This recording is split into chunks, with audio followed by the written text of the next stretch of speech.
Fala pessoal, bem-vindo de volta ao canal Vesgo Resenha, o canal que traz para você uma resenha literária a partir da ótica deste resenhador torto, dos meus olhos.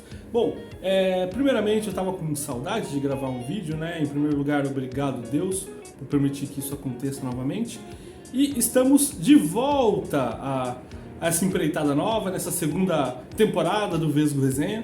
E para começar essa temporada nova, eu quis trazer para vocês um livro pouco conhecido. Quando se fala em Machado de Assis, o que se pensa?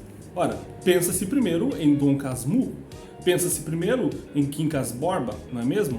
E poucas pessoas vão pensar em O Alienista, que é a minha obra preferida de Machado de Assis, e menos pessoas ainda vão pensar neste livro chamado A Mão e a Luva, de Machado de Assis, que foi escrito em formato folhetinesco, em 1974, no jornal O Globo. Esse livro é de longe a melhor obra do Machado de Assis, mas é um livro muito bom. Eu recomendo muito a leitura para vocês. Eu vou dar uma resenha muito breve sobre ele, tá? Ele é considerado... Tá vendo esse motociclista que tá passando aqui, ó, com esse barulho maravilhoso dessa 125 Honda? Ele está indo curtir o vídeo e se inscrever no canal. Então eu peço que você faça o mesmo. Curta, comente, compartilhe esse vídeo, tá bom? E comenta aí se você já leu esse livro, se você já leu alguma coisa do Machado de Assis e se você gostaria de ler alguma coisa do Machado. E vou deixar o livro para você poder comprar ele online por R$ 1,99. Eu vou deixar a descrição aqui embaixo, tá? Então se você quiser saber mais sobre o livro e pagar só R$ 1,99 para ler, clica no link que vai estar na descrição desse vídeo, ok? Vamos começar a resenha então, tá? Esse livro, esta obra, ela gira em torno de um namoro dentro do tom mais rigoroso que se podia existir ali no século XIX, tá? Trata-se de uma garota chamada Guiomar, menina de origem pobre, que perdeu os pais muito cedo e que caiu nas graças da madrinha, foi adotada por sua madrinha, que já era uma mulher da aristocracia, que era uma baronesa. Então, a Guiomar, ela ascendeu socialmente, né? E alguns pretendentes, né? Ou como dizem os pais ciumentos, alguns urubus começaram a rondar ali a Guiomar. Entre eles, o melancólico, o sofredor, aquele apaixonado que escreve cartas de amor e que se declara de uma forma bonita, o Estevão. O segundo pretendente, um bom vivant, um boêmio, né? Um Machado de Assis da vida aí, aliás, Machado de Assis não, um Vinícius de Moraes da vida. O Jorge, que era sobrinho da baronesa, se interessava por Guiomar, entretanto, embora ele não queresse o mal da baronesa, que era sua tia, que era uma mulher viúva e que tinha por filha somente a Guiomar, porque a filha de sangue dela havia morrido alguns anos antes. Este é um dos motivos pelo qual ela se apegou tanto a Guiomar. O Jorge, ele só quis unir o útil ao agradável, porque ele sabe que a Guiomar é herdeira da baronesa, certo? E metade com certeza vai para Guiomar e a outra parte, talvez menos da metade, vai para o Jorge. O que ele quer? Unir as fortunas. Sendo ele já um jovem rico, que vive apenas da herança do pai, que não gosta de trabalhar, né? Porque o pai e a mãe também dele morreram, e ele vive do pecúlio dos pais, né? Então ele é um bom vivant, um boêmio, né?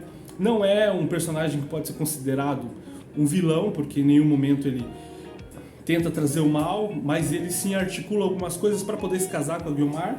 E o outro pretendente é o Luiz Alves, que é na verdade o melhor amigo do Estevão, só que é um cara mais determinado, tem uma personalidade mais forte, é um homem ambicioso e um homem decidido. Fica a dica para você que está solteiro e que não sabe como conquistar a sua gata, nesse livro tem aqui: seja um homem decente, seja um homem estudioso, um homem que almeja coisas boas para sua vida e trabalhador.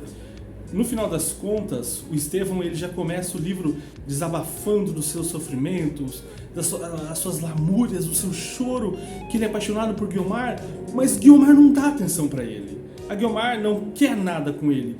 E um momento em que ela deixa claro isso, em um determinado momento do livro, eles se encontram depois de mais de 2 anos sem se ver, né? Na propriedade do Luiz Alves, né? Do Luiz Alves. Eles se encontram e a Guiomar, ele conversa com ela, ele acaba, por intermédio do Luiz Alves, frequentando a casa da Guiomar, porque ele é um advogado e presta serviço à baronesa, e ele resolve então se declarar e abrir todo o seu coração para ela, e recebe essa... Eu amo Machado de Assis, porque os diálogos machadianos, eles são os melhores. Olha só, ele disse: "Atenda-me um só minuto", e ela: "Não um, mas 2", respondeu a moça, estacando o passo e voltando o rosto para ele. "E serão provavelmente os últimos em que falaremos a sós. Cedo a comiseração que me inspira o seu estado, pois que rompeu o longo e expressivo silêncio em que se tem conservado até hoje, concedo-lhe que diga tudo para me ouvir uma só palavra." Então, aqui você já pega algumas pistas. Primeiro, já é evidente que a Guiomar não tem interesse por ele. Segundo, que só o fato dele ficar sempre aquele apaixonado recluso, que não tem muita atitude, que não tem muita ação, já fez com que ela se afastasse dele, né? Então ela já deixou claro nesse momento em que não vai acontecer nada, que ela não quer nada com ele. O Jorge, ela também dispensa, só que por outro motivo, porque o Jorge acaba se mostrando um cara mais boêmio, um cara mais frio, um cara que se importa mais com o seu umbigo do que com o coletivo, né? Então ela não se imagina casada com ele. Entretanto, antes que o Luiz Alves pudesse se apaixonar por ela, o Jorge vai até o escritório do Luiz para pedir uma ajuda, né? Para que ele movimente a opinião da baronesa para que elas não façam a viagem. Viagem, inclusive, que a Guiomar convenceu a mãe adotiva, né, a madrinha, a fazer. A Guiomar, gente, ela me lembrou de uma forma muito sutil a mentalidade da Capitu. Sim, pra mim foi. Na minha opinião, a sagacidade dela é muito parecida com a sagacidade da Capitu. E esse foi um ponto muito interessante do livro pra mim. Mas acontece que nessa reunião em que o Luiz Alves acaba indo, ele acaba se aproximando mais dela e ele começa a criar um sentimento por ela também. Entretanto, esse sentimento foi motivado por ver que a Guiomar é uma mulher mais ambiciosa, é uma mulher mais decidida, traços da personalidade que também estão no Luiz Alves. E ele então resolve, vou entrar no páreo, vamos ver quem é que consegue. E no final das contas, dando um salto tremendo aqui da nossa resenha, no final das contas, o Jorge resolve pedir a Guiomar em casamento sem antes falar com ela, para a madrinha. E a madrinha desejava esse casamento, porque era o único sobrinho dela casando-se com a madrinha. Eles não tinham nenhuma ligação sanguínea, né? Mas não era do interesse da Guiomar casar-se com o Jorge pelos motivos já citados. E então ela resolve, antes disso, né, o Luiz Alves acaba se declarando para ela, e na iminência de livrar-se logo deste encosto desse Jorge, ela acaba pressionando o Luiz Alves para que ele a peça em casamento. E é muito bonito você ver isso, porque esse livro, ele destoa os personagens principais, né, a Guiomar, ele destoa totalmente do que é Machado de Assis na fase mais madura dele, né? Você tem um final feliz, pelo menos para Guiomar. O Estevão pensou em se suicidar, mas não suicidou-se. Porém, não se sabe onde ele foi parar, né? Não se sabe. O livro até fala que não sabe se ele foi morar numa vila esquecida pelo Brasil. Mas para Guiomar, o final foi feliz porque ela acabou se casando com um homem que ela gostava e que tinha mais coisas em comum com ela. E ler isso do Machado de Assis é muito bom. A minha última obra lida do Machado de Assis tinha sido O Alienista, que é um livro totalmente diferente. Nesse livro você vai encontrar uma leitura muito simples de se fazer, tá?